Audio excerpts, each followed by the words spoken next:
I came across him twice in 116 hours of play. Graham may be insignificant, but if Graham, why not the world? I feel like I get the basic concept of what they did to make a space that players aren't capable of significantly disrupting.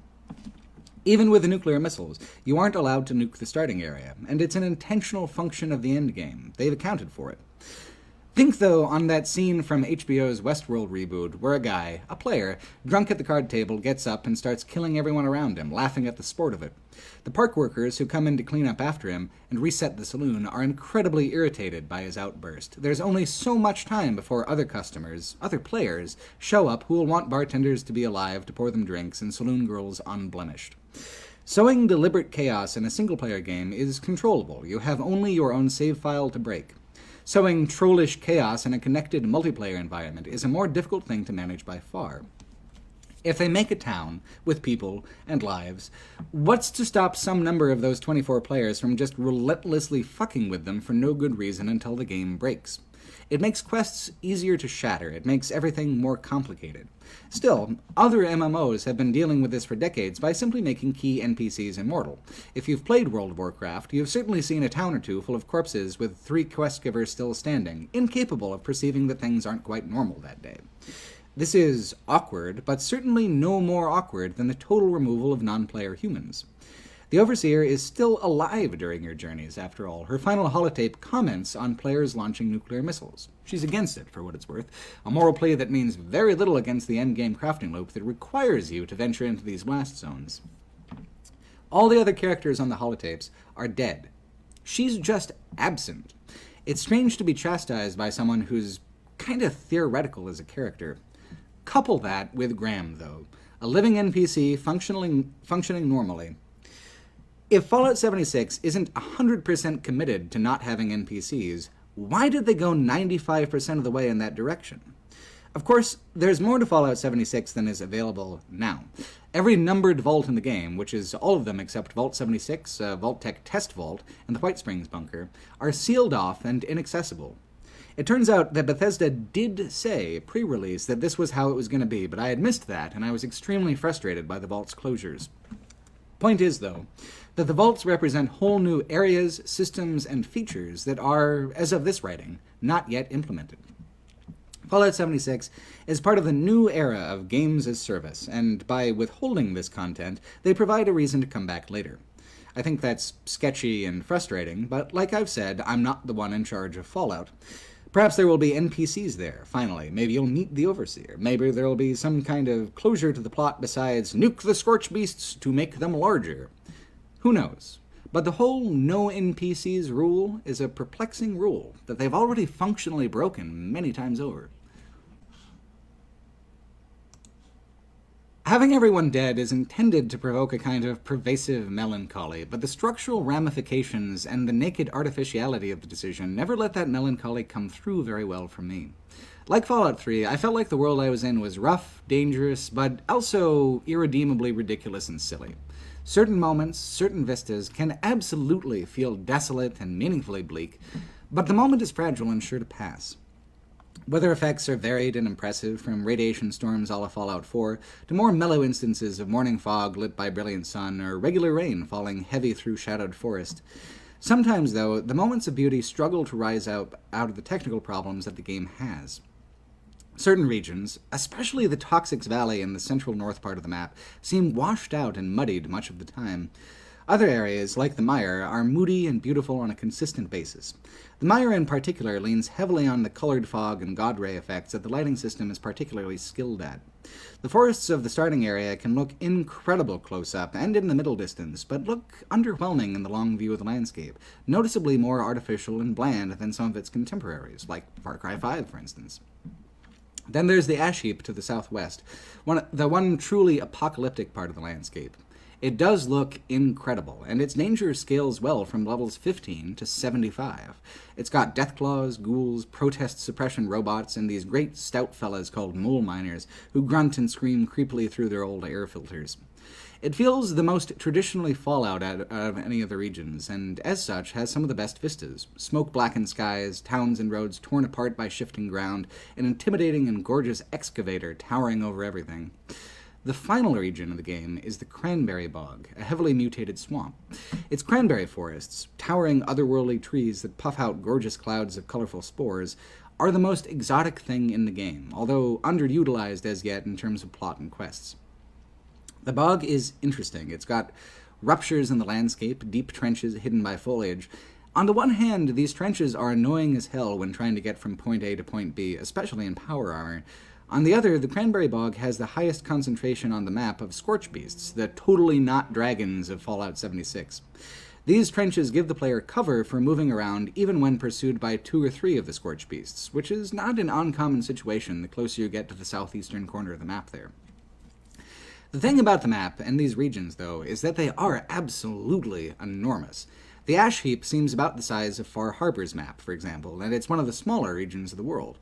The starting areas cover twice as much physical space as that, at least, a Smoky Mountain paradise of falling leaves and moldering farms that goes on for hours and hours. The tremendous scale of the physical space is the canvas on which the whole game is painted. The idea of co-op-driven repetition is palatable if there's so much to see that you rarely repeat the same things. The variation between the regions is appreciable, and each has its own beauty to it, from rugged industrial mountains to moody, sickly swamp to soft and mellow forests filled with golden light. Glitches get in the way.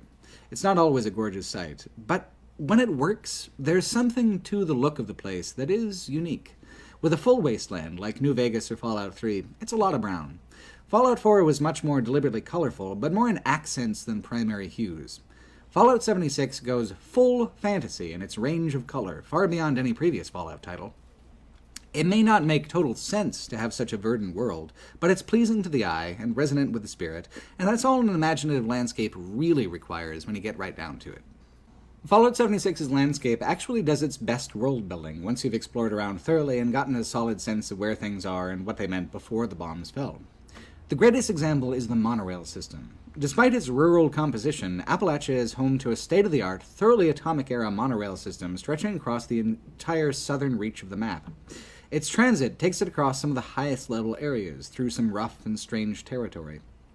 The concrete support loops that the tracks run through, now shattered in many places, rise up and down the hills like a column of forlorn soldiers. When the monorail reaches a stop, like a scenic monument at the highest elevation in Appalachia or a park and ride at the automated city of Watauga, there's usually a monorail car stuck at the station filled with skeletons, suitcases, and precious, valuable miscellany. The game's most interesting and impressive piece of architecture is a key part of that monorail system, unconnected to any quests or events. It's an elevator for the monorails to get up a series of sheer cliffs, taking a train and rotating it thousands of feet in a go with a massive kind of vertical centrifuge that, were it working, would swing the train up in a circle like a Ferris wheel car, moving from the bottom to the top where it switches off again and carries on. The view from the top of the elevator is the most scenic in the game, and you can even jump off it in power armor for a quick thrill. With Scorch Beasts in the distance, thick fog over what's left of Watauga, and the range of subtly changing light trickling in over the clouds, it is the place where the game kinda clicked for me all the way. Is it a little too close to Skyrim for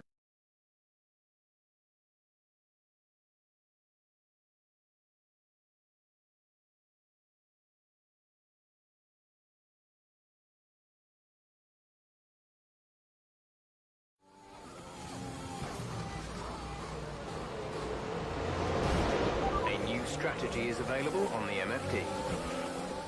Believe it or not, this is one of the world's most acclaimed and best-selling racing games.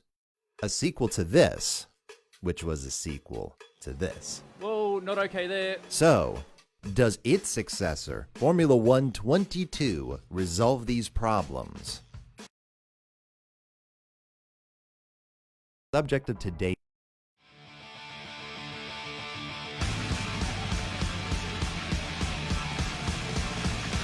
Crazy Taxi had 2 maps, a challenge mode, and 7 songs. 1 million people happily paid full price for it. Even more bought Counter-Strike on the Xbox. And Call of Duty 2 was heralded as a next-generation title, with no loadouts, unlocks, or XP, capped at a maximum of 8 players. Man, things have changed. Today, content is the conversation. Too much, too little. Returning, absent, updated, neglected. But one thing's for certain. Players expect more in their games than Crazy Taxi, especially after retail prices increased and the economy collapsed. We didn't build just one game. We built two. In this market, games were praised not for being unique, but complete. The implication you were getting not just one game's worth of content out of your single purchase, and it quickly became a race. We've got a full campaign multiplayer and horde mode. We've got a full campaign multiplayer horde mode and co-op missions. We've got all of that and Forge mode. Don't need Forge when we're printing money. We've got these things too. So, it's in this world where Far Cry 3 came along with an open world single player campaign, competitive multiplayer with 75 levels of unlocks, a complete map making tool, and the subject of today's video, an exclusive co-op campaign. Not that you'd remember it. It's hardly scientific, but Far Cry 3 is a game with multiple videos hitting the tens of millions of views to match its tens of millions of copies sold. Meanwhile, the most popular Far Cry 3 video with co-op in the title was a couple of Russians 9 years ago. So I've already messed up. Now, there's a couple things to clarify before we continue. Number 1, no, you really can't play this anymore. And number 2, forgive the usernames. We were high schoolers. Fucking hard scope! Now, that clip was from Far Cry 3's E3 2012 presentation, and while it's marketing lingo, it's easy to see in context why it was something to be marketed. Gears of War 2's online co-op was campaign in horde mode. Halo's was campaign and horde mode, and Modern Warfare's was Spec Ops and horde mode. But these additions were fantastic, enough to be enjoyed to this very day. But it's fair to say they were efficient, reusing assets from the campaign in multiplayer. That is not what Far Cry 3 was selling. They pitched an entire studio building from the ground up a bespoke 6-hour campaign with its own cast of characters, following a unique storyline with their own animated and fully voiced cutscenes, all on top of everything previously mentioned. It was Ubisoft's attempt to thwart the competition purely through volume, which, considering Far Cry 3's Classic Edition didn't include anything beyond its campaign without controversy, the attempt wasn't successful. So, all I'm going to ask is, did it fail for a good reason? I mean, if I could love Mass Effect 3's multiplayer, a mode with a quarter of the ambition of Ubisoft proposed, surely there's something to get out of this. Right? Wait, you're firing it backwards! Wait!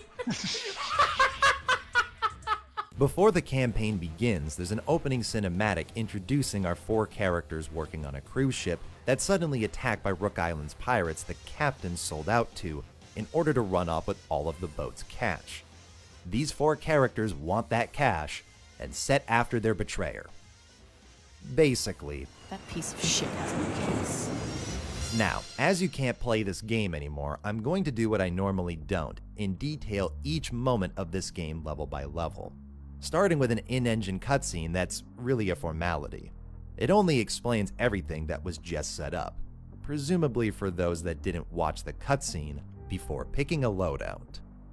This co-op campaign was developed by Ubisoft Massive, who was put in charge of Far Cry 3's entire multiplayer suite, and took notes from Ubisoft's own Rainbow Six Vegas, making the player's progression and loadouts connected to both co-op and competitive play, and it is very welcome. I actually played a decent amount of this game's PvP back at launch, and yet after just one playthrough of the co-op campaign, I surpassed level 50. By no means is this an ineffective manner of unlocking the game's various weapons, attachments, and unintentional waterboarding. It's efficient gameplay, and it's even more efficient game development. But already there's a problem. I'm getting mixed messaging about what this campaign's supposed to be, and I haven't even started yet. To reiterate, this campaign's entirely separate from Far Cry 3 itself, taking place 6 months before that game's events. While it does involve both the pirates and the privateers, there's absolutely no mention of Voss, Hoyt, Citra, or anybody else. and there's certainly none of the game's thematic undertones or symbolism. So this campaign's about story taking a backseat from making your own fun with friends. But it's also a plot of isolated mercenaries hell-bent on revenge, while using dozens of fully customized Call of Duty loadouts. And things only get weirder. There's a reason Payday doesn't have in-game cinematics. There's a reason Left 4 Dead doesn't have loadouts. And Rainbow Six Vegas had loadouts because your special force is funded by the US government, not stranded mercs on an island of pirates. I'm not saying you can't have these things in a co-op game, only that Far Cry 3 is already mixing together different types of co-op games. It goes out of its way to interrupt gameplay for a story that gameplay doesn't fit. It's about as cohesive as an Ernest Cline poem. In my kind of porno movie, the girls wouldn't even have to get naked. They'd just take the guys down to the rec room and beat them repeatedly at chess. Speaking of Payday and Left 4 Dead, that's what kind of co-op this is. Linear 4-player missions completing a series of objectives dealing with waves and waves of enemies combined with special units, including heavy armored machine gunners, snipers, knifers, dogs, and Molotov throwers. Or chargers, depending on the situation. Already, there's another problem. Smokers, jockeys, and chargers displace survivors. Shields, bulldozers, and tasers drain resources. But beyond just their roles, these enemies are distinct in everything, in appearance, animation, and audio, both to inform players from a gameplay standpoint, and, for presentation, it's what gives these enemies life. The Cloaker's stupid backflip is part of his appeal. You don't want to be owned by some show-off like that. You can't let that happen, and you're going to laugh at your friend whenever they do. And anybody, I mean anybody, knows this sound. But because Far Cry 3's co-op is building off Far Cry 3, it doesn't have any of this. In design, the Cloakers in Payday and Knifers in Far Cry are the same. Chargers who will one-hit the player if they come into contact. But because the Knifer looks like any other pirate with the same voice actor and outfit, worst case scenario, you don't notice him during gameplay over your friends talking about Ernest Cline poems. Best case scenario, you pick him off like any other enemy with no unique personality. I think it's generally undervalued just how many details go into bespoke co-op games to make their gameplay compelling for hours and hours, from car alarms to altering enemy and item placement every playthrough, and collecting valuable resources via exploration that need to be timed effectively. Far Cry 3 co-op wasn't built for any of this, so it doesn't have it. All of its assets, enemies, mechanics, and tools were built for an open-ended sandbox that doesn't exist in a linear co-op shooting gallery. Stealth is just a technicality. Not only is there no XP boost like the main game for using it, the mission design forces players to go loud at specific junctions anyway. There's no difference between clearing this opening arena quietly and using a machine gun. All stealth does is waste your time. So, without Far Cry's open world, player agency, and thematic storytelling, it means this campaign's enjoyment is entirely reliant on the missions you partake in. In Ready or Not, you're chasing after the captain immediately upon arrival. According to the objective, he's actually nowhere in sight. Hiking up the road leads you not to him, but a boatman named Sato, who needs you to defend his boat from pirates. In exchange, he'll transport everyone over the island for a cut of the cash you're after. So you defend and defend and defend until you stop defending to attack, leading to a competitive ATV bomb delivery game. Far Cry 3 co-op's attempt at variety, which isn't unwelcome in concept. I've always loved the idea of co-op modes incorporating some kind of competitive element. But an isolated Mario Party minigame with inferior physics isn't what comes to mind. So after that fun, you're following the captain's tire tracks, which are as unique as DNA apparently, and end up at a bridge, which needs to be destroyed by transporting 4 explosives that spawn one at a time.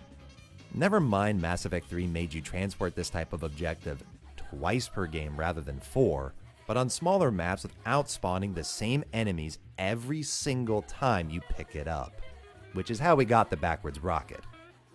After blowing up the bridge, which disappointingly doesn't kill your friends that stand on it. Oh, come on! I'm He's in a so fucking upset. X-ray. He's just. Wait. You follow another marker to clear enemies. This long trek leads you to the game's epic conclusion, defending a generator. By the end of this first level, objectives from the opening are already repeated, with the only difference being you need to keep track of the occasional boat, which isn't a threat. And frankly, neither are the enemies. Guys. Oh, he's over there? Alright. Take cover! He's mine! Yeah, guys, you can move him. You can move him. That! Norman, get a bigger gun! Stop staring at me! What? What is my hand doing? And that's it. That's Ready or Not. Sidetracked has you taking down soldiers in the forest.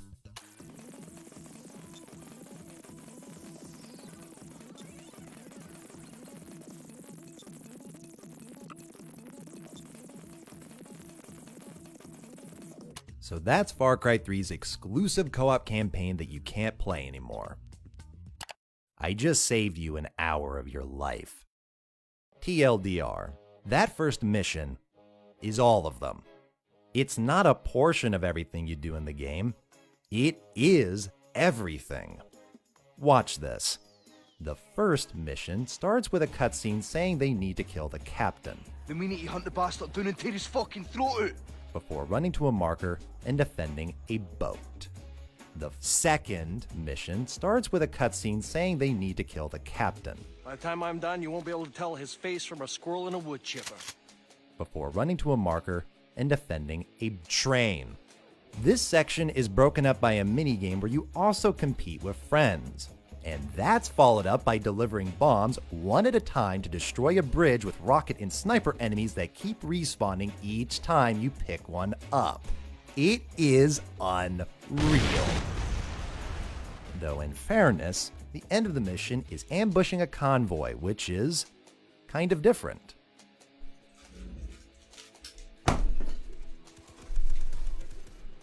For 8 minutes! Outskirts in Halo 2 didn't go on for that long, and there's certainly no equivalent of hunters bursting through the door with a banger in the background.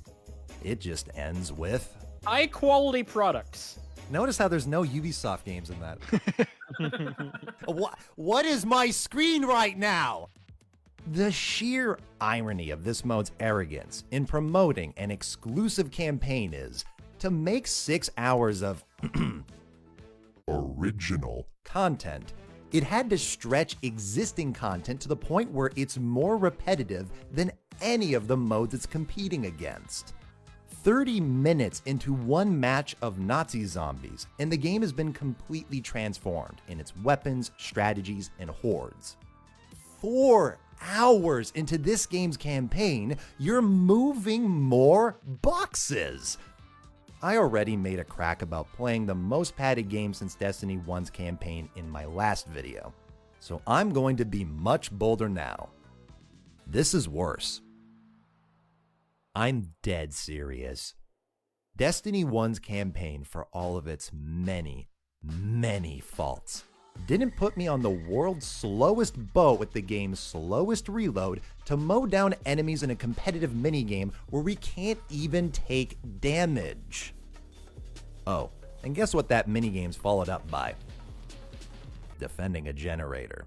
And that one's followed up by carrying bombs while teammates cover you to an objective. To play a genuinely new objective in this campaign, you need to launch mission 5 of 6. And what genius has this level saved up after 4 hours of playtime? An escort mission. At least you can use the truck to speedrun. sometimes. I think the game thinks he's hitting hard objects. And you'd never guess what players are tasked with doing after the truck arrives. Yep. Scripting is an art form that gets absolutely no credit in game design. There's this weirdly prevalent belief with music that it's not supposed to be noticed, which... yeah, right. But everything said about music that's wrong is correct for scripting. It's not supposed to be noticed, and when players do notice it, that likely means the scripting is bad. And Far Cry 3's co-op campaign features some of the most obnoxious I've ever witnessed. Which is fascinating, because it accomplishes this without animations or objective triggers like in, say, Medal of Honor. The scripting is awful almost entirely via enemy placement. That backwards RPG happened multiple times, because after being killed, he'd respawn on a normal interval to a precise location every single time. And because this bridge objective in Ready or Not takes minutes to complete, you can't help but notice it. If I'm covering friends with a sniper rifle from long range, how am I supposed to ignore earning the same kill every couple of seconds? I'm only doing what I'm supposed to. Discovering this game's scripting isn't achieved by speedrunning, exploits, or coordination, but just playing the game. Oh god! Oh god! They all spawned right behind me! During the finale, this game spawning entire armies from 2 bunkers on a timer, while on the opposite end, spawning 2 snipers outside the map's boundaries to pick everybody off. The optimal strategy then is to have someone watching those same 2 snipers respawn over and over and over. Ugh. I'm playing one-handed right now. I don't need to fucking use the movement keys. So you're really enjoying this, huh, Ray? I've played games that fail to cover their tracks, but I've never seen one put a spotlight on them. And because the campaign's more about decoding scripts than immersive firefights, harder difficulties don't add any enjoyment, only prolonging every battle that's already been padded to the point of parody. In my brief time venturing outside of normal difficulty, all I learned is there's no reason not to use light machine guns. You can equip a faster reload perk, recoil is minimal, and because this game festoons its levels with chargers and heavies, you're actively punished for using weapons with a smaller magazine size. The shotguns are positively ruined in this mode. Even on normal, the enemy AI resists damage in co-op more than actual players in competitive, where they were really fun to use. While I wouldn't go as far to call normal difficulty fun, at least you can experiment with different loadouts, adding some variety if only to save your sanity. Yet somehow the game still manages to incur obscene difficulty spikes because of the scripting. Also during the final mission, you've got to, say it with me, carry a box through this temple complex, with enemies that infinitely spawn, including shotgunners placed right next to the objective runner. You cannot revive a fallen ally in the distance. By the time you get to them, too many enemies have spawned for everyone to deal with, so your only option is to have 3 people ready to sacrifice themselves for whoever is carrying that bomb. This isn't just unfun. It's the opposite of Far Cry's fun. Far Cry stands out amongst its AAA counterparts precisely for not only being a corridor shooter. Consistently the worst moments in the series is when it's that, and the best are its most over-the-top or open-ended sandboxes. The reason everybody copied Far Cry 3's Outpost is because they're absolute gold. The Ubibox formula, for all the hate it gets now after Ubisoft beat players to death with it, was compelling and addictive. A controllable roller coaster where climbing towers was the calm before whatever variety of storm you wanted. Quiet, loud, day, night, vehicle, infantry, guns.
guns, knives, explosives, explosive bows, explosive cars, explosive animals.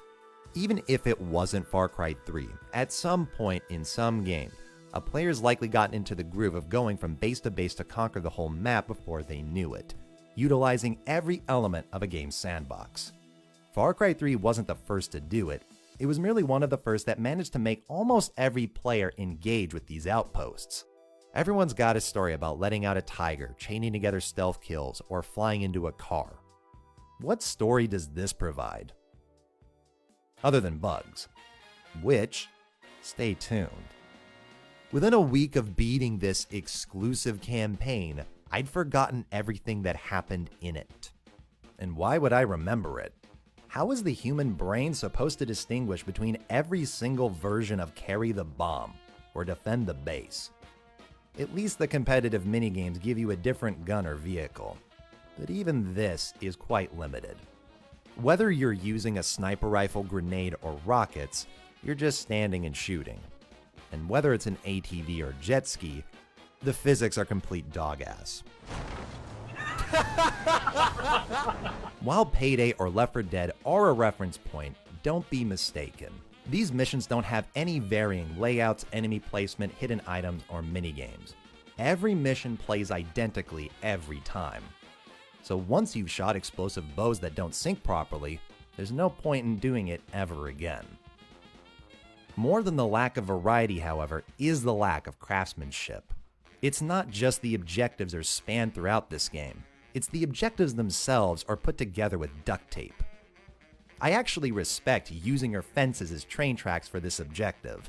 I've always said that reusing assets is great game design. What's not is spending 8 minutes waiting for an elevator, railroaded by boundaries, setting off 2 countdown timers, or listening to the same song on repeat in every other level.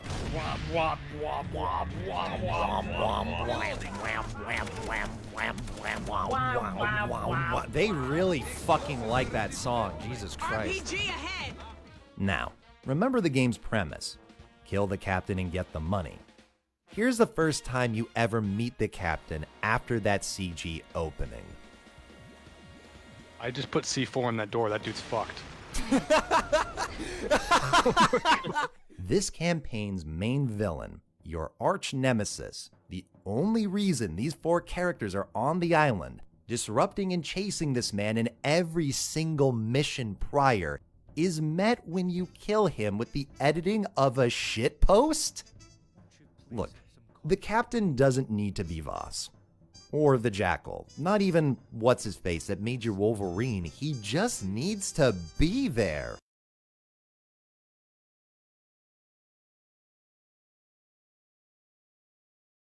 Fleeing from them, or taunting them, or making a radio call. Just anything. But no.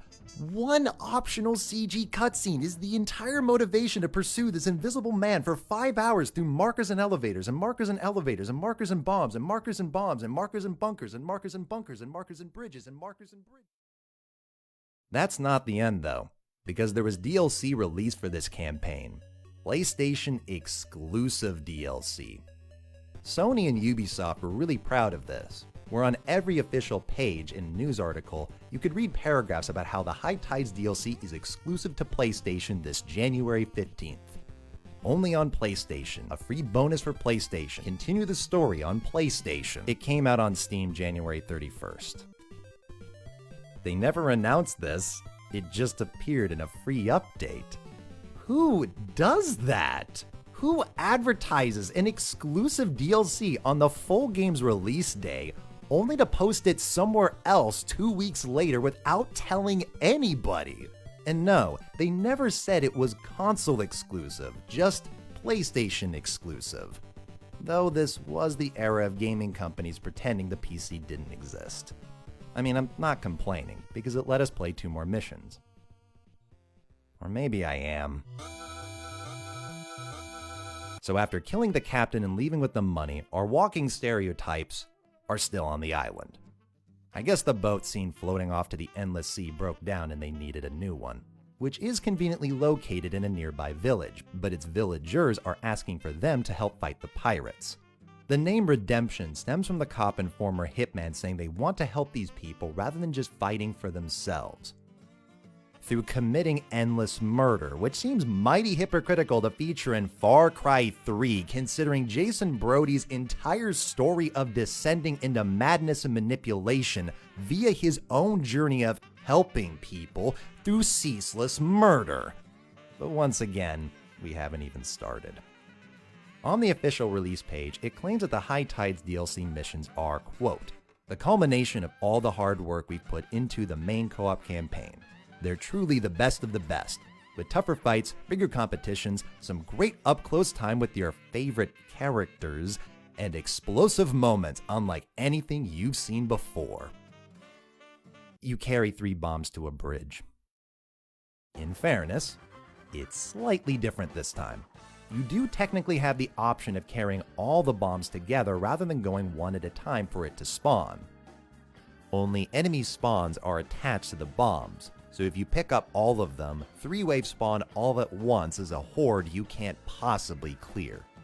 Everything mentioned previously is here. The scripting, the spawns, the tedium, even the bad editing and cutscenes.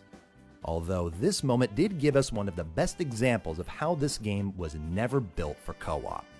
Watch them fall. So I'm so jealous, Casey. I wish I got to see that. I wish I could see it too. During the mission, I commented its flow seemed like a decent improvement as the group are at least moving forward from objective to objective. But I spoke too soon. The second half quickly rectifies that with back-to-back defense objectives where you're introduced to what the developers meant by tougher fights. 3 heavies at once. It's like BioWare took over. The sad part is I can't even get mad at it. What are the developers supposed to do? Massive wouldn't have the budget or resources to build all new enemies for the console exclusive DLC of a co-op exclusive campaign in someone else's game. You can't alter the AI's behavior, grant new weapons, or limit the player's loadouts. Or can you? Jailbreak begins with our characters having limited weapons, forcing everyone to scavenge for ammunition and firearms off of enemies in the prison caves they're escaping. It's kind of interesting. For about 2 minutes, when you then arrive at the lockers where all of your equipment is kept for the rest of this 30-minute level. The amazing thing is, this 2-minute introduction is the most memorable part of the entire co-op campaign, because it's the one moment you're legitimately doing something different. You're not defending generators, planting C4, escorting friends, running over friends, or centering your screen on health bars. I apologize for really banging on about context in the last batch of videos, but it keeps coming up because it is so often the folly of mediocre games like this. Far Cry 3 is remembered for so many reasons, and not all of them were its sandbox in this guy. But even the main missions that featured every problem found in the co-op campaign. Poor scripting, dumb enemies, tedious objectives, yet it overcame all of those because of context. You weren't just blowing up cars with a grenade launcher in an on-rails vehicle level, but hearing the terrified voice of Jason's girlfriend while he's laughing at committing mass murder and cracking one-liners. Even when Far Cry 3 was being just another linear corridor shooter, it wasn't. Meanwhile, when the co-op campaign is anything but another corridor shooter, it throws it away faster than you can process it even happened. What unforgettable moments were they talking about? Delivering missiles again? Defending a hill? Playing a minigame? It's all the same stuff. Although, there is one thing about this game that will undeniably stick with me forever. The aforementioned bugs. I've witnessed a lot of glitches in a lot of games in a lot of genres, and I'm the type of person who, while not at all advocating for the state of modern game releases, is normally entertained by things like this.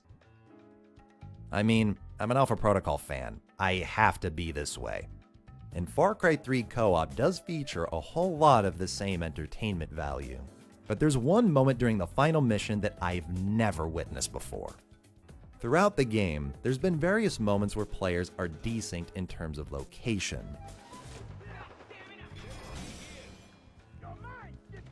Right. Oh, what? Wait. What the fuck? I was confused by that as well. I saw that in the distance and I was confused. That's not where I died. What's in the sky on one screen is in the ground on the other.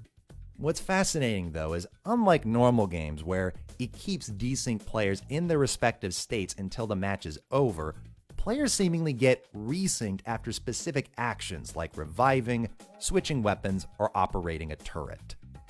So, right after everybody collects their guns in this final level, our friend JK is, running in place. The game has completely lost track of his movement, and from this point onward, the game thinks he's in the cave, even though he's walking normally on his end, hasn't disconnected, and the game has marked the caves as out of bounds. Ignoring this, we all move to the next arena, where when someone dies and JK revives them, this happens. What? What? She disappeared. I got teleported back to where it said he was. What? What the fuck is going on? Oh yeah, Casey's all the way back there and dead. Yeah. Okay, so Patty, I'm gonna kill myself. Go revive me. I want to capture this. You got it. Oh my god. Okay, so my screen is in front of me. It's just instantaneous, Don't right? worry, You're I'm just gonna suddenly be back there. What the fuck? How? You know what's amazing too? Your fucking ghost, he goes into his revive animation and then goes back to walking into a wall. How? Bro, what? Well, Patty, it's you and me. Can you kill these guys too, Patty? Or can you kill them, or do No, I'm you a do part it? of them. Die. Die. Oh, well, thanks. Oh, I just shot him. Team kill. You just got a long-range kill medal for that. because the game thinks you're in the cave. God, you're right. It does. Oh my fucking god. Wait, we gotta get more experimental. Hold on. Okay, they Oh fixed shit! it. No, they know I'm here now. I that broke the fixed it. glitch. That fixed it. You're there Aw. now. So that's Far Cry 3's exclusive co-op campaign that you can't play anymore. You're really not missing out. It is occasionally beautiful, as it's based upon Far Cry 3, which holds up rather brilliantly after 10 years, Xbox Live audio quality aside. Let's see what you got, pussy. Beyond that, this campaign is horrifically paced, poorly scripted, unbalanced, and painfully repetitive. How this thing was expected to be replayed for daily challenges, I cannot comprehend. They make even less sense here than Wolfenstein Youngblood. To make sure it wasn't just nostalgia, I also hosted competitive multiplayer before the servers were closed. And it was much better. Okay, that works, I guess. By no means was it superior to Call of Duty or Halo, but it was competent. With a unique emphasis on team play, satisfying weapons, built-in playlists for custom maps, and some really flexible loadouts that could make equally powerful and goofy combos. There's 3 things I really liked about this multiplayer component. Firstly, it's kill cam. Rather than horrifically emulating Call of Duty's, Ubisoft Massive came up with this, which shows you the precise angle and trajectory of who killed you and how. It not only avoids the broken kill cams, it's honestly faster and more optimized, as you're not waiting 4 to 5 seconds to get to the information you really needed to see. It's a good system, and think more games could have copied it. Same goes for decoding. While Far Cry 3 did have a progression system with XP, leveling, and unlocks, it also had decoding, where you'd earn different forms of intel. All of these are XP boosters that varied in amount. You could decode up to 3 of these at a time, and each piece of intel would decode at a different rate. I normally hate timers in games, but what I appreciated about this system is it's just speeding up what was already going to happen. It's a layer on top of the normal progression, not the only form of progression. This made the game addicting, as you always had an extra reason to keep playing, and you get bonus variants of weapons with their own unique traits. And there's the auto-aim ziplines. I don't care if it's broken, it's hilarious, and more games need it. Though competitive is definitely stronger, that could have also been because there was a precedent set with Far Cry 2 in Instincts. Meanwhile, co-op was all new for the franchise, and the developer of both had only ever worked on RTS games before being acquired by Ubisoft. The studio wanted to branch out beyond that genre, but their inexperience in shooter campaigns at the time is evident. As for the reason Far Cry 4 opted to have two-player campaign co-op, it just makes sense. Far Cry is a sandbox, and adding another player into the open world amplifies it. Whether for better or worse, it's for more entertainment, which is why it's been in every game since Far Cry 4. Meanwhile, 4-player co-op was dropped immediately, and after the team's last hurrah in Far Cry 5's arcade, so too was competitive. But that's the thing. Far Cry 3 has set a precedent. There was an article on Massive's website where on August 30th there was a company-wide email to play Far Cry 3's multiplayer one last time during lunch. And being a Ubisoft-owned company, it's framed as a bout of nostalgia, with developers being pleasantly surprised by their old work and seeing what lessons were learned in making this game that were later applied to their future titles. Here's my framing. You have to organize an internal session to play the game you made for your bosses because those bosses are about to make it unplayable forever. That is We'll have to repeat all of this too. We already have. It'll happen to Far Cry 4, 5, even 6. What's to stop it? They will become 10 years old one day. All their multiplayer, co-op play, and community content is locked behind servers that obviously don't accept pirated copies, and eventually Ubisoft will close those down to focus our sources on newer or more popular titles. And when that happens, the only Ubisoft Far Cry multiplayer that'll be playable on PC is 2, because of its LAN support, which can be used via third-party software to play online forever. You can't access Far Cry 3's multiplayer, but you can play Quake 1. Ubisoft has no excuse. This isn't a YouTube video one person made 15 years ago and unlisted for copyright claims or embarrassment. This is a mode worked on by hundreds of people over years of their lives for a multi-million-dollar franchise funded by one of the world's largest gaming publishers. Is Far Cry 3's co-op good? No. But so what? Daikatana's on Steam. I've played it in co-op, and it's a lot worse than Far Cry 3's. Yet it can be played by anybody at any time, because my opinion of Daikatana nor anybody else's has anything to do with its right to exist. It was made to be played, and there's no reason it can't. What is this campaign doing that isn't being done by games you can play forever? It needs official servers like an Xbox needs Kinect. And if Ubisoft says otherwise, it's the same company that battled pirates by rewarding them and sold games with DRM software that blue screens your computer. They're as trustworthy as a check mark. And yet there are check marks out there who will still say, you bought the game, so you agreed to Ubisoft's terms of shutting the game down. Because Far Cry 3 selling 0 copies would have forced Ubisoft to add LAN support to Far Cry 4. Please share those drugs with the rest of us. This game isn't taboo, it's not technically demanding, and it isn't locked to a particular era of hardware.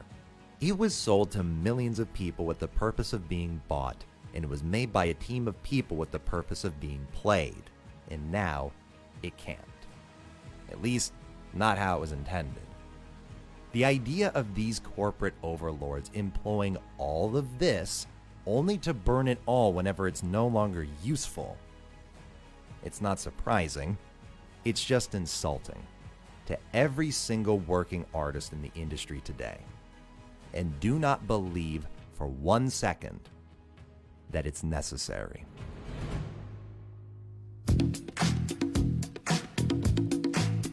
What worries you the most about the future of video game preservation? Ubisoft. Since everybody knows your favorite anime is Black Lagoon, what is your second favorite? That's tough. I really do love Ghost in the Shell SAC, but there's multiple shows vying for attention over it, like Great Pretender, Planetes, Kakaguri, and the big 3 adaptations on Netflix. I'd still say Ghost in the Shell SAC, specifically Second Gig, for now. Why haven't you played Valkyria Chronicles 1 and 4 yet? For the same reason I haven't played the 1400 other games in my Steam file. Though via my friends out of context account for the games, I'm definitely interested in playing them. What kind of aliens do you think would be the worst ones to encounter? Xenos? Necros? The French. How many kilobytes, megabytes, gigabytes, or terabytes does your Tally fan art folder consume on your hard drive? A lot less than you'd think. And it's all pretty dumb. Know how all the questions? I've done this once or twice. Live action Tim Curry Red Alert or 1.0 Andromeda conversations. Definitely Tim Curry, but what we really needed was him to feature in Andromeda. Does this make you happy, Ray? Does this make you happy, Ray? Thanks.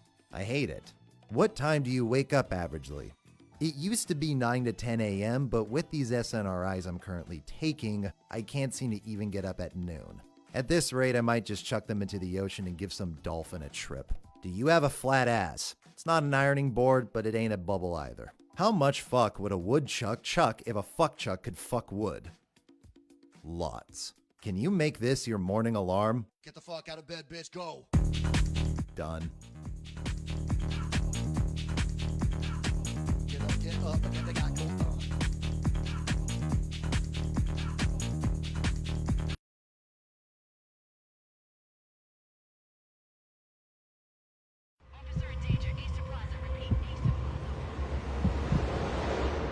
They were all dead. The final gunshot was an exclamation mark to everything that had led to this point. I released my finger from the trigger, and then it was over. You've probably seen this image before. It's pretty funny, but as a Max Payne fan, it's also sad because I can't do this. I can't satisfy my thirst for more with an all-new game, having already done that when I was 15. And since then, I've played every Max Payne game multiple times, beaten their highest difficulties, even went through the wealth of mods. I've gotten Max Payne 1 on my phone, Max Payne 2 on hand, and Max Payne 3 online. No! No! Get away from me! Get away! I've exhausted these games, and will continue to do so. But like Burnout, Halo, and Fear, it's a style of game that stopped being iterated upon. It turns out the only thing that bring back Max Payne was Max Payne.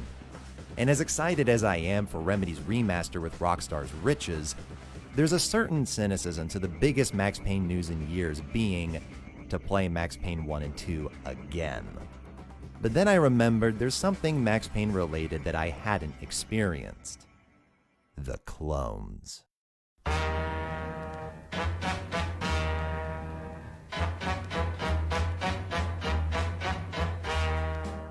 Total Overdose was made by a developer that produced nothing of note, released by a publisher which never released anything of note, at a time when it wasn't anything of note.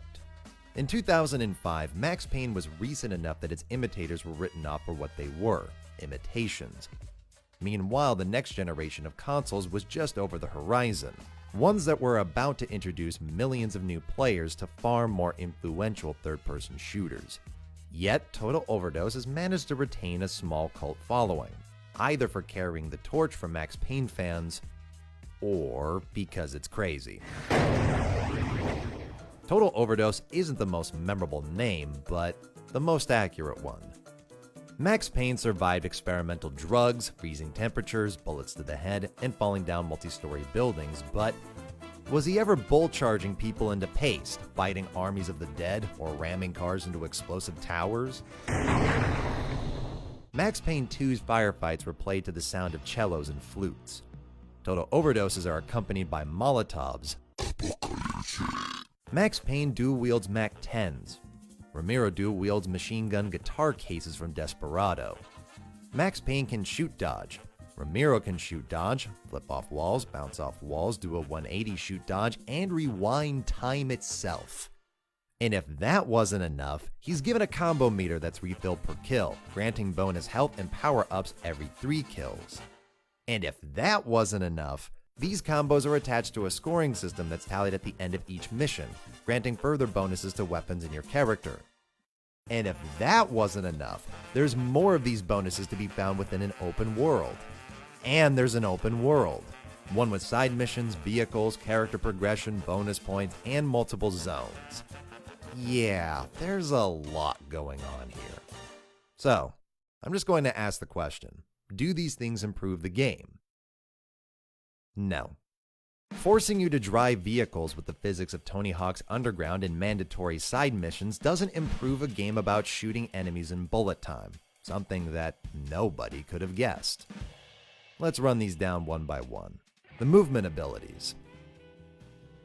Okay, these are actually the best part. It is hard not to smile when you're gunning down an enemy one-handing an AK upside down, and being able to 180 at any time is genuinely useful in a game where enemies are constantly swarming you from all angles, while also in keeping with the game's inspirations. It's something I would like to have in a Max Payne game. Really, the problem with these moves isn't that they're useless, it's the environments rarely facilitate them over a basic shoot dodge. Half the time I bounced off the wall, it was an accident, while the other half was pressing the button combo precisely, only to find out that particular wall wasn't compatible. So this footage has been every time I used the movement abilities. I might have even had to record some extra just now, because the rest of my playthrough is just the shoot dodge, while playing on the hardest difficulty. One might have assumed this game's easy because of the auto-aim, but actually, aiming's the biggest challenge of all. This circle is more meant to represent what your character's attempting to shoot while watching them miss. Now, there is some method to this madness. The developers made Total Overdose primarily for consoles during a time when the industry were still hiring scientists to dissect Bungie's analog controls. So rather than ask players to precisely aim with the input of a curling rock, they use auto-aim. And to stop players from picking off everyone from the moon, all guns are given a low range to funnel you into enemies. But all the logical explanations in the world cannot address the fact that seeing a character aim worse than you can is really annoying. If less so than headshots that require you to time a trigger pull perfectly, or else the headshot is cancelled, and I swear to God this thing is bugged. At first I thought lock-on canceling at different rates might have had to do with playing the game on PC and the game not accounting for high frame rates, kind of like Max Payne, but it's the same on PS2. So it's often best just to stumble towards enemies tapping the fire button, which makes all the extra things Ramiro can do essentially worthless. I'd say the same for the game's loco moves, but that would be a lie. Using El Mariachi on every single boss fight was a big time saver, and the golden gun was nice to have when I needed Ramiro to actually hit something. I didn't even have to worry about spamming these abilities because of the game's multiplier. Whenever you chain together a set number of kills, you're rewarded with loco moves, which given the game's difficulty, meant I almost always had 2 tokens for each of the 7 power-ups. There's not even anything to stop you from using them back to back. It would also be a lie to say this isn't fun, in the same way modding an AR to fire rockets is fun. And it also presents a bit of a catch-22. If you spam these, it becomes even easier than it already is. But if you ignore them as I did, it protracts every firefight that you're rarely in danger of losing. Oh, and that lack of difficulty extends to the score tally. Not that the rewards from it are so grand, I ever strive for the high ratings I got. The game's ease doesn't stem from not having enough dual-wielding weapons or extra bullet time and health bonuses. Not to mention that in a game that's so short, I question its use. 4 hours into Max Payne, I'm dual-wielding MAC-10s because enemies are dropping it in later levels. 4 hours into Total Overdose, I'm dual-wielding MAC-10s because I leveled up my character. I'm not saying it's worse, I'm asking how it's better. What's the difference here, apart from the developer not being in complete control of when I have these bullet hoses during the campaign? Okay, not doing so hot then. The open world? It sucks. Really bad. It's ugly, small, empty, and my legs are longer than this game's draw distance. Then again, that also describes Saints Row 2, and that's one of my favorite games. In fact, it also, like Total Overdose, requires you to complete side missions before continuing the main story. There's a big difference though. Side missions in Saints Row 2 involve spraying poo on people's houses, throwing yourself in the cars, riding ATVs in fireproof suits, and more hysterical objectives. Side missions in Total Overdose involve shooting, and driving, and shooting, and driving. I was relieved to find a mission selection menu, but it renders this open world completely useless. There's no police, no unique characters, even the side missions aren't integrated into the world. You've got to load each particular level. All that's offered are collectibles, which, given the awful driving, platforming, and character progression, is hardly enticing. So, yeah, the one feature Total Overdose added that improves the core gameplay is its rewind mechanic. From Sands of Time. Like that game, it does maintain momentum. One mistake doesn't set you back. Though that's also not a compliment. It contributes to this game's lack of urgency, where even on the verge of death, I don't feel any kind of danger, for when death occurs, I'm right back up anyways, with 8 more chances available. It's why then I'm not entirely comfortable giving this mechanic a stamp of approval.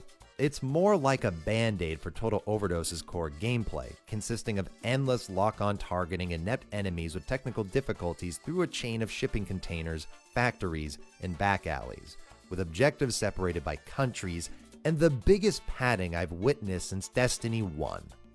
Take this for example.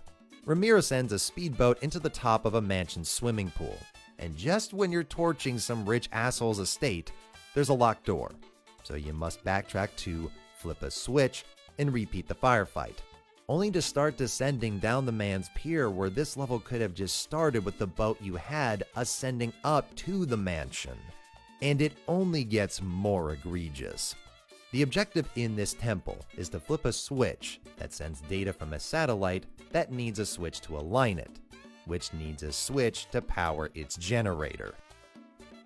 A switch for a switch for a switch. I know the options of game writers are often limited to kill a thing, defend a thing, or press use on a thing, but Jesus Christ. If this game were a room, it'd be padded solitary. It's a 5-hour game that feels like 15, and the thought of replaying it makes me sick. That's not because it isn't interesting. In many ways, Total Overdose was actually an omen of things to come, with its open world, side missions, character progression, collectibles, and driving. There's a whole lot of action games today that very much share this framework. But unlike so many games which pave the way for others, I don't believe there's anything to pull from Total Overdose. None of its features improve core gameplay, which isn't very good in the first place. It throws 30 plates in the air, and frankly, the end result is what I'd expect from the developer of Watchmen: The End Is Nigh. There's really only 2 things left about this game that distinguish it, which I'm not sold on. Number 1, it's crazy. I remember this game being nominated for GameSpot's Craziest Game of the Year award, and sure, it's got your character flipping off walls with dual-wield shotguns, firing from zip lines, and leaping out of moving vehicles.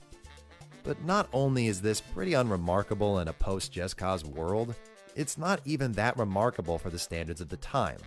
Matrix Path of Neo had a fourth wall-breaking narration from 8-bit avatars of the Wachowskis explaining to the player directly why the Matrix Revolutions is now ending with a Smith made out of the Earth.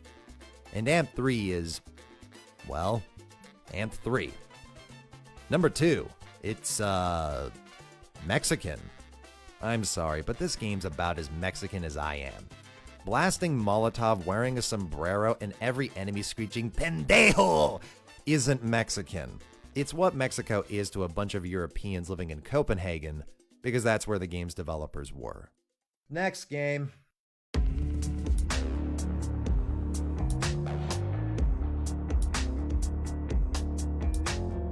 One of Max Payne's obvious influences were Hong Kong action films. From the diving, slow-motion, camera shots, and Max Payne himself name-dropping John Woo's most famous lead actor. So it only makes sense to present a Max Payne game with Chow Yun-fat himself, directed by John Woo. And that's exactly what Midway Chicago, better known today as NetherRealm, did. Just coming off of PsyOps The Mindgate Conspiracy, a game I really need to cover sometime, Midway wanted to attach their overtly talented developers with a name that could get them the attention they deserved, and just happened to have the connections to ask John Woo for assistance. The result is a game that's not just impressive for 2007, but even today. Max Payne 3's combat presentation is superb, from its bullet trails to the amount of microdestruction in its environment.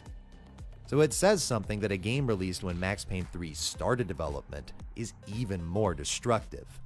Midway Chicago spent heaps of resources and time to modifying Unreal Engine 3 and all of their assets to react to the player's fire. Not just in triggering scripted objects like lampposts and pieces of construction, but chips in the wood walls, stacked shelves, and even concrete floors in certain stages. It's overwhelming, even to the point of causing the game's visuals to glitch on PC. Now, admittedly, I had played this game before on 360 for another video, and kind of hated it. The frame rate couldn't hold steady at 30 to save its life, and the FOV was disgustingly low. It felt like the TV was taped to my forehead. But having fixed both of those issues on PC, link in the description, it makes sense why the Xbox struggled. Midway threw everything at this game. Every level really is like the hospital shootout in Hard Boiled. There isn't a firefight without some kind of debris, dust, smoke, or particle in the air. It is fantastic, and the game actively facilitates this chaos in not just its level design, but through one of the simplest yet most notable changes this game makes to the usual third-person shooter formula. There's no reloading. Yes, there's that animation which we'll get to, but during normal play, every weapon you pick up, the pistol, shotgun, SMG, rifle, deagle, LMG, and rocket launcher don't have a reload. And it doesn't come at the cost of immersion because, look at this.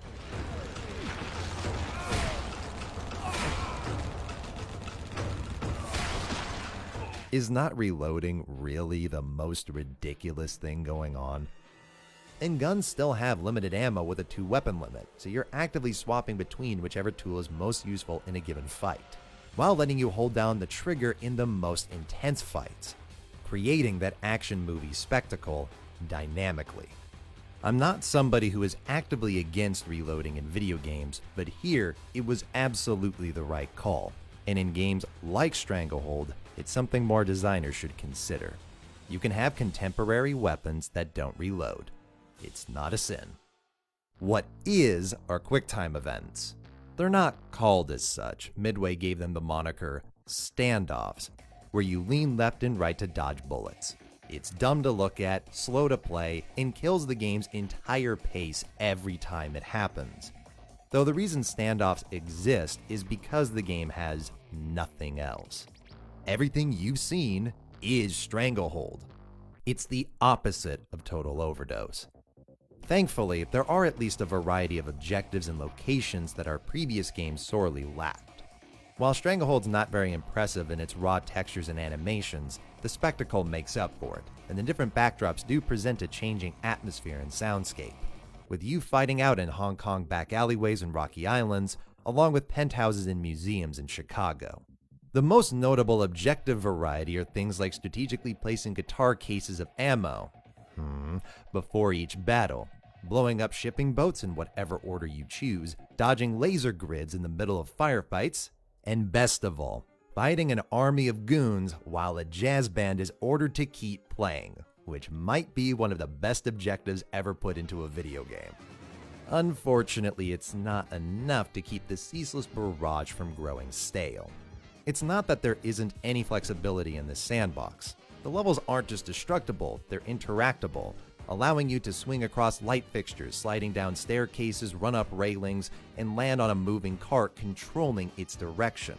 That last one was even a scripted set piece in Max Payne 3 that's completely dynamic here.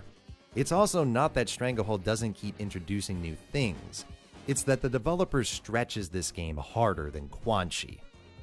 Those weapons I mentioned earlier, that's every single one of them. And 3 of those, the Golden Pistol, LMG, and Rocket Launcher, are so rare, the game effectively tops at 4 guns: a pistol, SMG, shotgun, and rifle. The most basic firearms in a shooter. Now, that perhaps wouldn't matter as much if these weapons were more satisfying to shoot, but really, the levels do the heavy lifting in making this game fun, because the core shooting is underwhelming. Not only do the 4 guns sound kinda weak,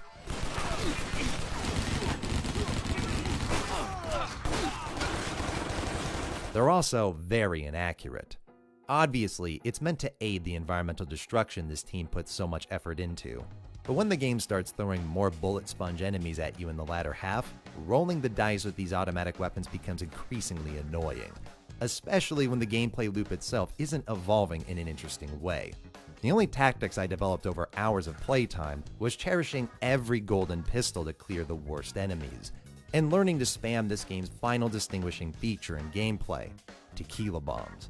A meter filled through stylish kills to power up one of 4 abilities: healing on the fly, a long-range shot, 30 seconds of unlimited ammo and invulnerability, and a spin that kills any in the vicinity.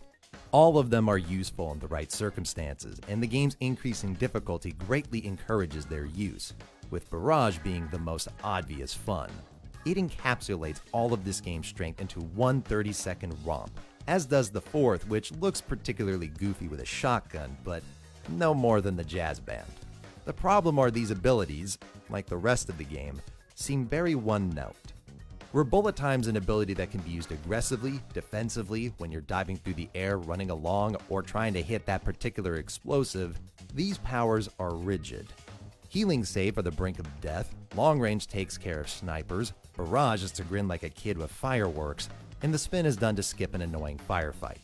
There's not much expression, personalization, or flexibility in the tequila bombs, not like there was in Chicago's previous game.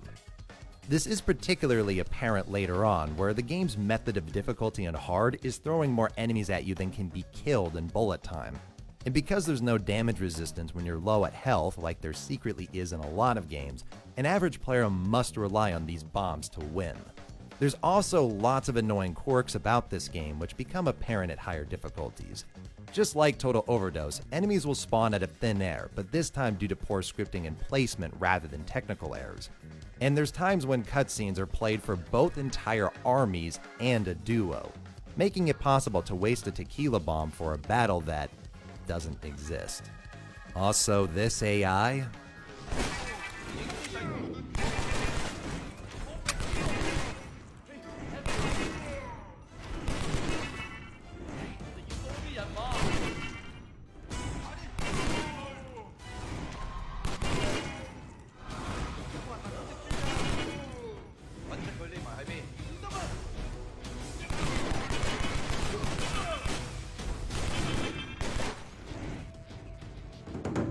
It's not good. And this is a small thing, I know, but years ago I complained about Max Payne 3's clunky footsteps and often used it as an example for whenever I'm talking about unwieldy controls. This is the exact opposite. Tequila moves so quickly it's visually repugnant. When you're forced to adjust your movement constantly, the guns in Doom have more animated frames than your character does. I understand it's meant to give me flexibility in movement, but all it does is take me back to Alpha Protocol. All in all, Stranglehold was ahead of its time. Midway Chicago discussed all of this game's unique qualities being paired with open-ended sandbox levels, vehicles, and their publisher mandating a full multiplayer component up to 8 players. But the effort in making John Woo's spectacle into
interactive was so grand it absorbed the game's entire development. The sandbox levels and vehicle segments were never implemented, and the multiplayer had to stop being iterated upon mid-development to ensure its release date was met. It had to sacrifice visual fidelity, mechanical depth, variety of gameplay, and online features to recreate this one scene. And they mostly pulled it off. But now, imagine this game being made today. Imagine if this game had the fidelity, budget, and development time of Max Payne 3. Imagine this game's levels and reactivity with modern tools. It would be insane. Unfortunately, Stranglehold isn't the product of an ideal world, but the desperation of a AAA company in its final days. And at the very least, what they produced is worth playing for the attention to detail alone.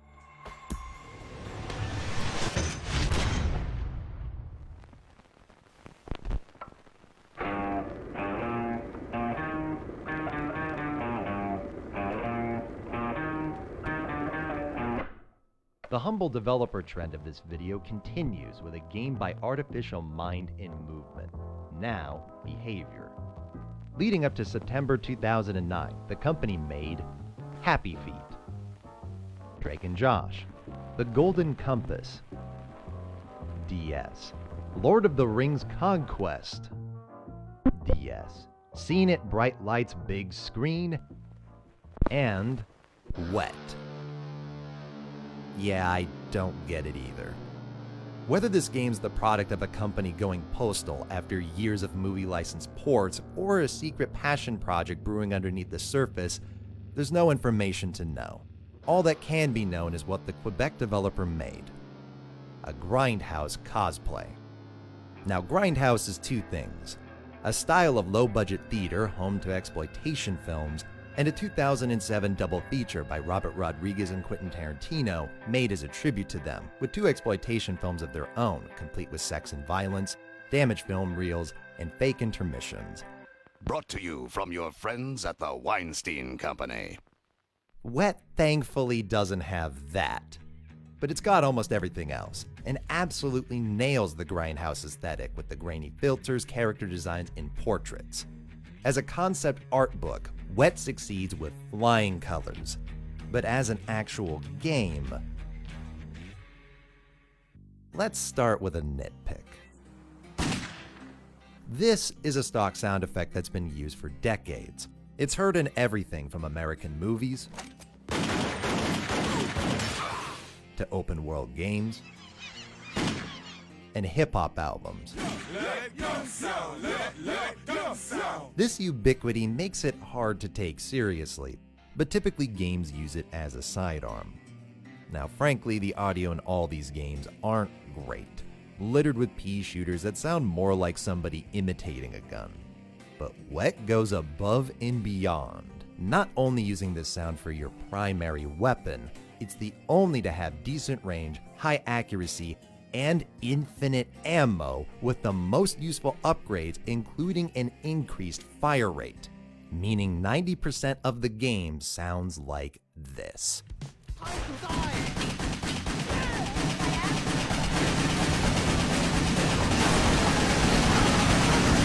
But wait, it gets worse.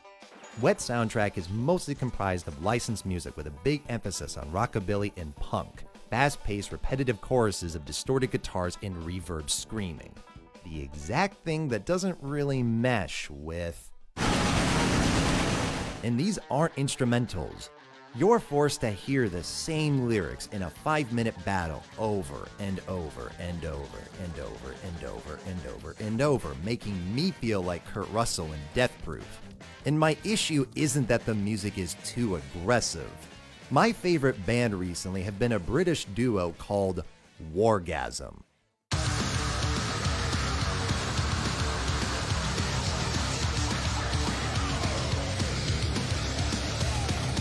Another is an American noise rock group called Whores.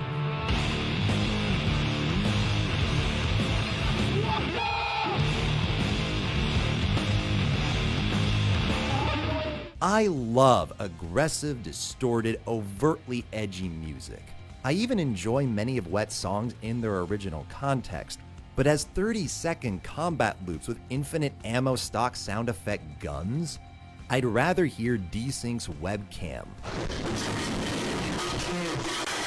Now, it could be part of the Grindhouse aesthetic, as the rest of this game's sound library is made up of iconic stock effects too. But considering the game's dozens of licensed songs and cast of established voice actors, it's just as likely the developers were broke. And what fuels that theory from me are the areas between these ear-bleeding arenas.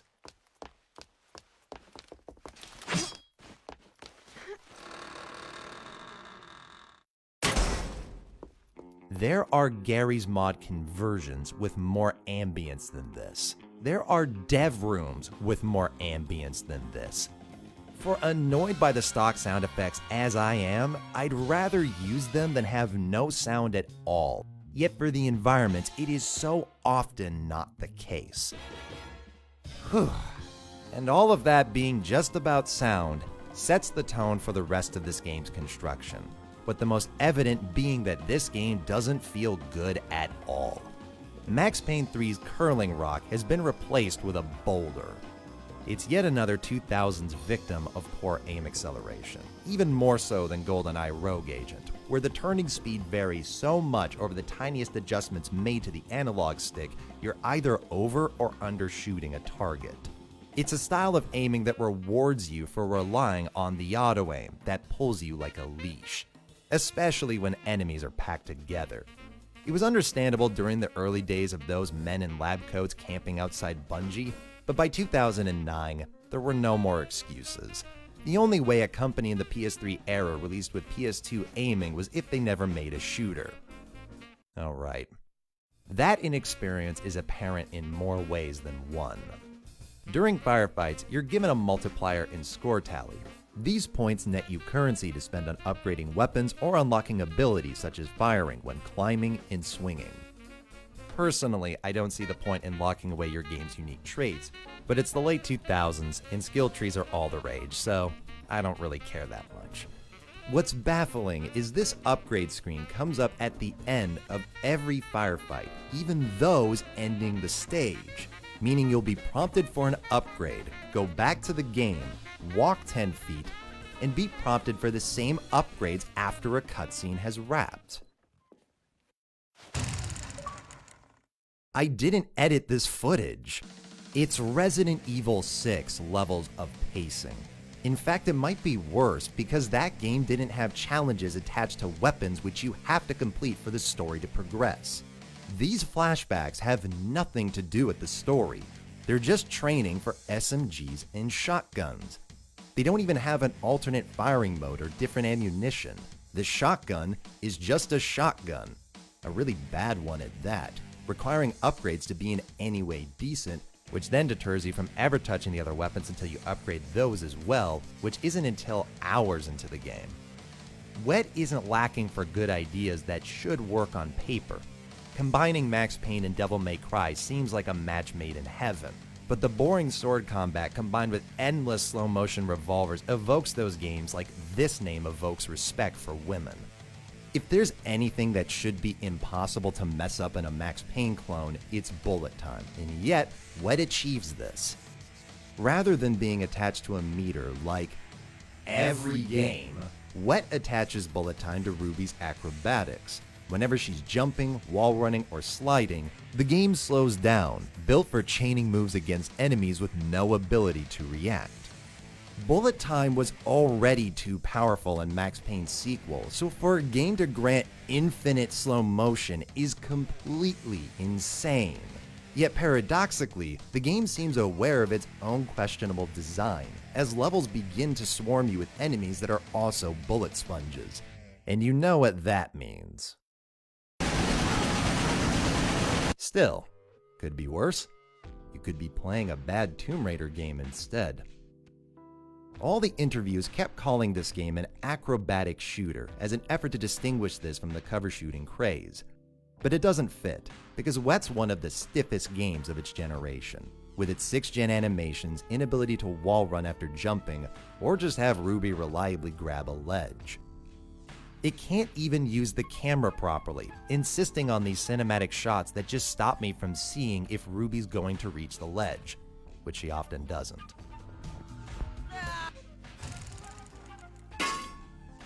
Playing Discount Tomb Raider isn't variety, but as far as this game goes, that's all there is other than stationary turrets, the aforementioned challenges, and quick time events.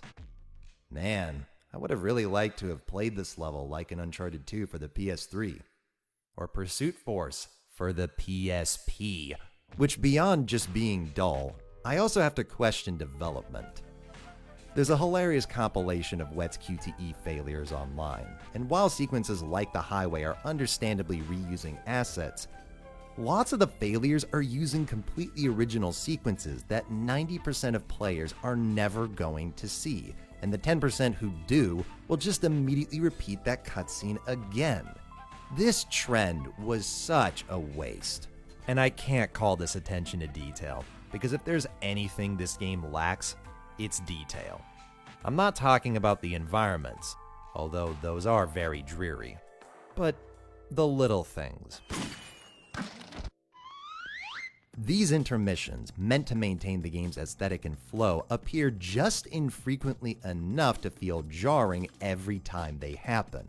And they don't cover up loading screens because those still exist. Every time Ruby dies, it plays this damage film reel, only to then cut to a loading screen. And being these intermissions are real drive-in ads from the 60s, an era this game has nothing to do with, they're not connected to anything. You're just playing the game, and then...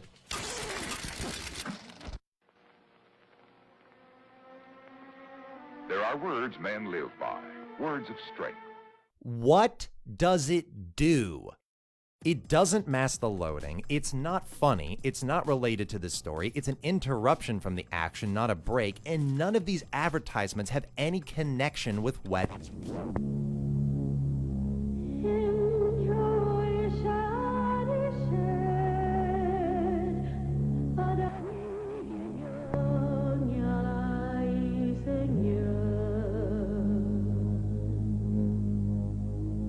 Consistency doesn't extend to just the ads themselves, but their placement. They appear in empty hallways after cutscenes, even in firefights. And here's what this particular ad leads into.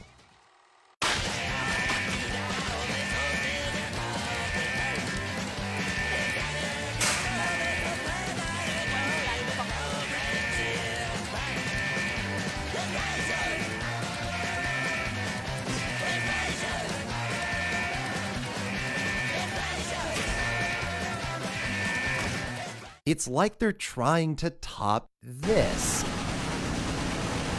This game hurts me. And I swear to God, if they gave Ruby a harmonica because Revy had one, I'm gonna lose my shit. Contrary to popular belief, a foul-mouthed, dual-wielding, mercenary tomboy with a four-letter name starting in the letter R isn't automatically a character I like. The secret to edgy material, music, movies, anime, video games, whatever it may be, is they accomplish one of two things. They mask a deeper complexion that's even more fascinating because of their original presentation, or are so charming you can't help but smile at the absurdity. Wet is neither of these things. Ruby doesn't have a charming line of dialogue, a hilarious action, fascinating contradiction, or a deeper layer to how she presents herself. She's just a brooding gunslinger, making the impersonal nature of this game's story fall completely flat. I've wanted more franchises to be comfortable returning to complete stories about a character doing their job rather than a saga of their personal lives, but Wet's attempt at one shows how badly these stories fall without a compelling lead. The first 30 minutes of this game is... That piece of shit has no case. I'm playing Connect the Dots on a highway because... That piece of shit has no case. Riveting! In fact, this speaks to Ruby's motivation for so many hours in the campaign that when she expresses compassion, it was jarring. This character has done nothing to establish who she is or what she enjoys, which apparently isn't even killing people based on her expression. Like, Max Payne broods because he came home to his murdered wife and infant daughter. That's a pretty good reason. I can empathize with that. But here, there's nothing to go on. She's never challenged physically or emotionally, and yet is more notable than anyone else in the cast, which tells you everything. Similar to how the game ending on a QuickTime event boss fight tells you everything. I unfortunately can't see what people see in this game. Even if I adored the soundtrack, editing, and characters, its gameplay is easily the weakest of the three here. Though when a friend who enjoyed it said that someone should remake it, I'm not entirely opposed to that. Like titles before it, Wet has all the promise of a good game. It just needed a team with the experience and resources to realize that potential, which after making this game, Artificial Mind and Movement might have learned, as it was their first real original product since 1997. Lord knows we've seen other studios make quantum leaps within a single IP. I'll say this about Ruby. Her character writing and personality is insultingly awful, but her character design is fantastic. One that could easily become as iconic as the action heroines that inspired her, if put into something more notable. The same goes for this game's combination of Max Payne, Tomb Raider, and Devil May Cry. It's ripe with potential for someone to iterate and remedy the error of this game's ways, and most importantly, be the most unique of the games we've looked at, rather than be, at best, what people called all of them back then, an imitation.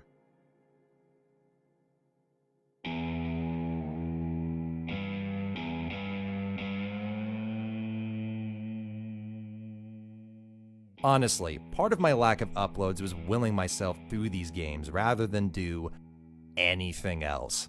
And writing about them is even more difficult because they're so anything else. And writing about them is even more difficult because they're so simplistic, painfully so. Core gameplay consists entirely of holding down the trigger in slow motion with only gimmicks to compensate. It's just one thing. There's no enemy variety, no notable set pieces, no memorable levels, no evolution in style of play, just an endless barrage of gunfights. And I know what everybody's thinking. I just described Max Payne. And they're correct.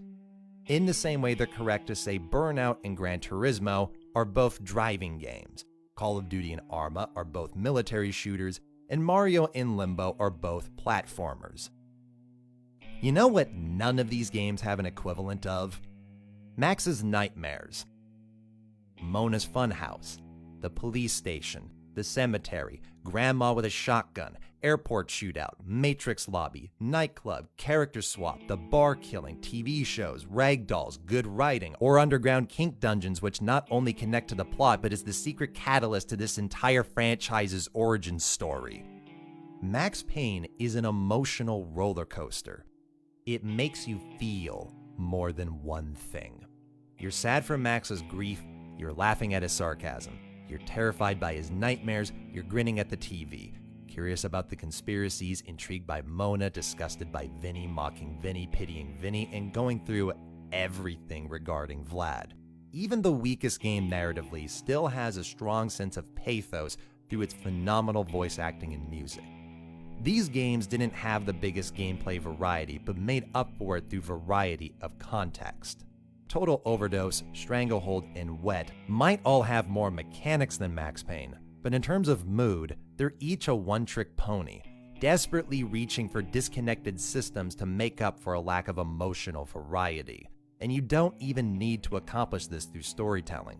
Just altering the colors and changing the music goes a long way to making a sequence memorable. You don't need to have more than one thing. You don't need to be more than one thing. You just have to make the player feel more than one thing.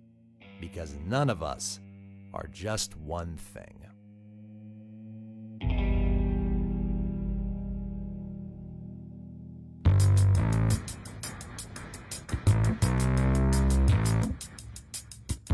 As it turns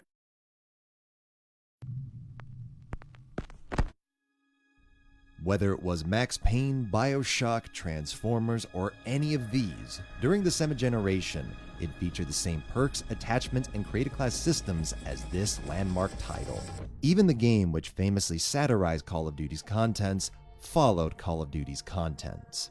This is, in part, because 2007's Call of Duty 4 Modern Warfare didn't perpetuate the seemingly endless barrage of generic sci-fi and World War II shooters of the time.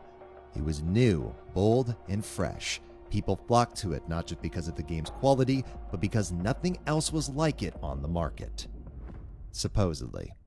The list of modern military shooters before November the 5th, 2007 is huge. These are the ones that didn't inspire an industry, the ones whose formulas wouldn't transcend genres, the ones lost to the pages of history.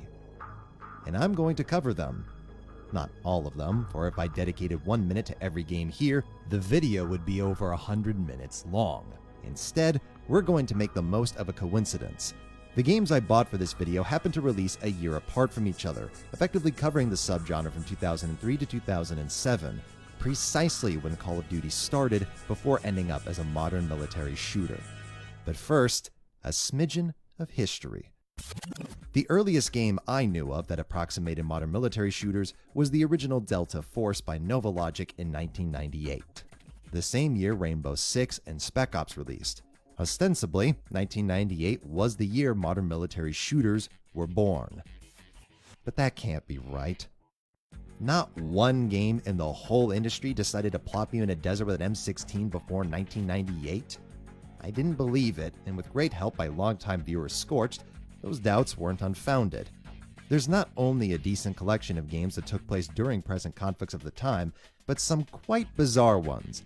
My favorite being the Virginia Incident, Brazil's first FPS based on the nation's UFO sightings in 1996. Civi actually covered the game last year, and it's even weirder than you'd imagine.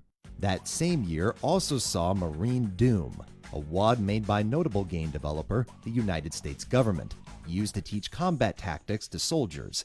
Not that you're forced to obey them should one play the WOD for themselves. Going down this rabbit hole explains why Duke Nukem 3D really was considered immersive for its time. Back then, a game just taking place in America rather than space stations or cathedrals was a novelty. The closest approximation then to the modern military shooter pre-1998 was a helicopter flight simulator called Comanche Maximum Overkill, released in 1992. It featured voxel technology, night vision, and a menu screen like Ace Combat, developed by Novalogic, the same studio who go on to make Delta Force. Suffice to say then, by the time Delta Force Black Hawk Down released in 2003, Nova had the most experience with this subgenre before it dominated the industry. The Battle of Mogadishu depicted in Black Hawk Down was merely one part of Operation Restore Hope in 1993. This is what's unique about Black Hawk Down, the game. It depicts multiple engagements extending far beyond what the conflict is most famous for. There's a level in Medal of Honor Warfighter, an arc in Beyond Two Souls, and a firefight in Army of Two, but there's never been a game covering Somalia to this extent before or since. The scenery might be a little samey of vast endless deserts, but this was 2003. We weren't quite there in terms of fidelity, but there's your turret barrages, convoy ambushes, sneaking missions, escorting and defending villagers culminating to the Battle of Mogadishu itself. That's the most impressive trait this game has. Only a couple of games had the ability to support multiple methods of gameplay without pausing. Halo, Battlefield, and Grand Theft Auto popularized them, but none were modern military shooters. At least, not officially. Delta Force was notable by virtue of being the only shooter of its time. For context, Wikipedia still mislabels it as a tactical shooter, because modern military games of the time were not Call of Duty, Battlefield, and Medal of Honor, but Operation Flashpoint, Tom Clancy's Ghost Recon, and Counter-Strike. After 1998, World War II shooters were spectacles pushed by Saving Private Ryan's director. Modern military games were slow burners pushed by The Hunt for Red October's author. But presumably, with the popularity of Ridley Scott's Black Hawk Down and the book it was based off of, Novalogic took the World War II gaming philosophy and applied it to what was exclusive to tactical shooters. It was very unique for the time, but God, it's boring. I bought this game at the age of 12 and I didn't even like it back then. The setting is all that Delta Force has to its credit, but a game environment isn't immersive through uncommon geography. That's achieved through animations, voice acting, sound effects, lighting, AI, level design, and scripting, and not one of those aspects is notable even by the standards of its contemporaries. These animations are weak. Even Counter-Strike, an amateur mod made by a handful of people in their spare time's more fluid. These animations are so stiff they remind me of Doom. But I still play Doom, so I can bear that, if there's more impactful weapon effects, and... No, these aren't very convincing either. Neither are the responses from enemies. A common characteristic of military shooters is their rated team, Delta Force Black Hawk Down included. It speaks to how publishers viewed this genre, that marketing exclusively to adults was rarely considered, though this applies to both World War II and Modern Warfare.